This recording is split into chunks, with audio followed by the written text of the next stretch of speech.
I'm Philipp Nattermann. I'm a senior partner in our London office, and I lead our UK TMT practice. And you might ask, what is McKinsey doing? I was actually just asked that in the pre-room. And we've actually started working with a lot of startup companies, initially in our Silicon Valley office. And what we're trying to do is, we'll never be better software companies than the software companies you develop or whatever. But what we do have, we've actually done a lot of research in terms of what does it take to win. And we looked at about 3,200 public software and online services companies over a 30-year period, which we thought was a pretty good set of information, and say, well, what does it take to become a $1 billion in revenues, $1 billion company? And we looked at about 3,200 companies. And what's interesting, if you look at them, they're all publicly listed, so they were beyond a certain size. And what's interesting is if you look at this, only about 30% of them ever made it to 100 million in revenues. Only about 3% ever made it to $1 billion, and less than 1% made it to $4 billion. And they're listed there, and we all know them. And so what we realized is actually sustaining growth and becoming a company of a certain size is extraordinarily difficult. And so the question for us was, well, why is it so difficult? And does it actually matter?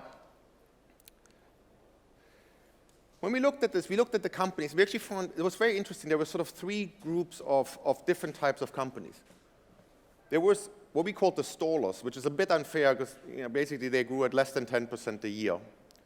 And what was interesting, they existed both in 100 million and in the $1 billion revenue companies. The next one was the growers, 10 to 15, and then there were what we called the super growers, companies that grew at more than 50%. What was interesting is there were 10 to 12% of all the companies grew at more than 50% at 100 million and at $1 billion. So the argument, well, we are a bigger company now, we can't grow that fast anymore, really doesn't hold. And I think what's interesting is the companies that are growing at 50% are the companies that we all know, because they ultimately, quote unquote, won. And so we said, well, does it really matter if I'm growing that fast? And it's actually, the answer is it does enormously.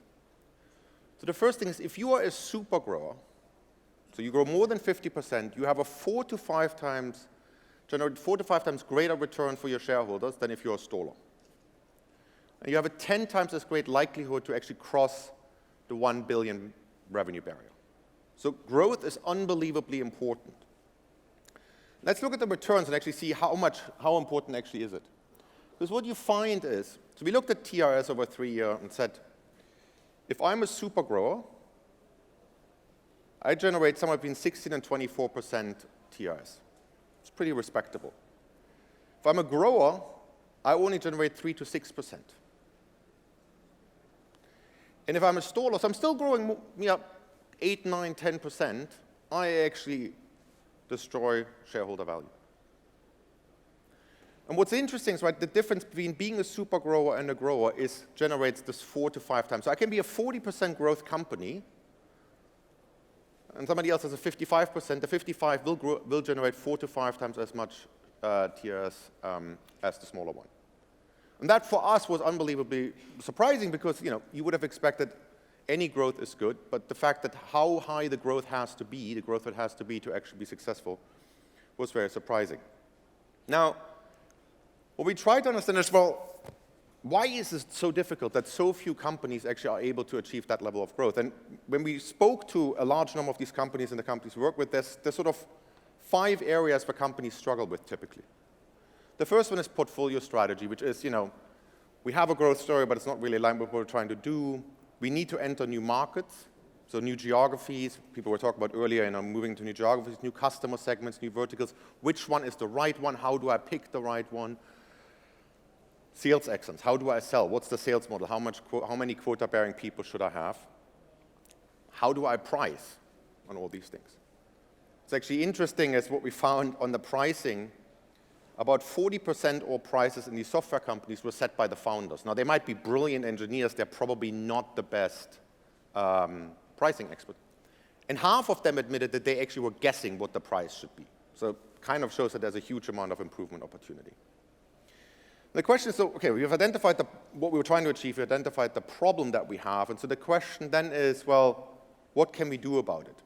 And this is actually very interesting based on the work that we have done with hundreds of startups, particularly on the West Coast, and increasingly actually moving to Europe, both to Germany and to the UK.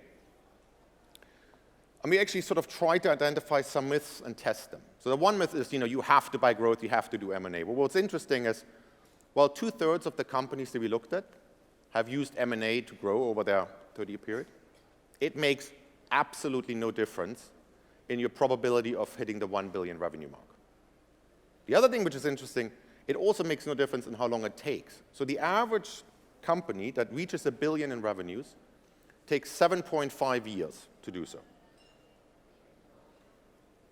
The average company that uses M&A to do that takes 7.4 years. So the timing doesn't make difference in the probability, which, at least for me, was surprising. The second thing what we found is that, and sales excellence. It's one of those things where there's sort of certain common myths that everybody says, right? You have to have as many quota-bearing salespeople as possible. There is absolutely no correlation to this. The second, another one is that being able to actually set pricing on a dynamic way is extraordinarily important to help you grow. And again, it doesn't make a difference.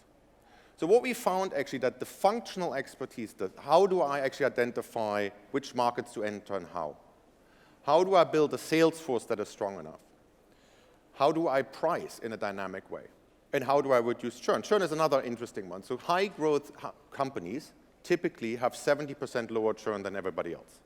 So clearly having lower churn is extraordinarily important. How do I lower churn is a relatively tricky thing to do.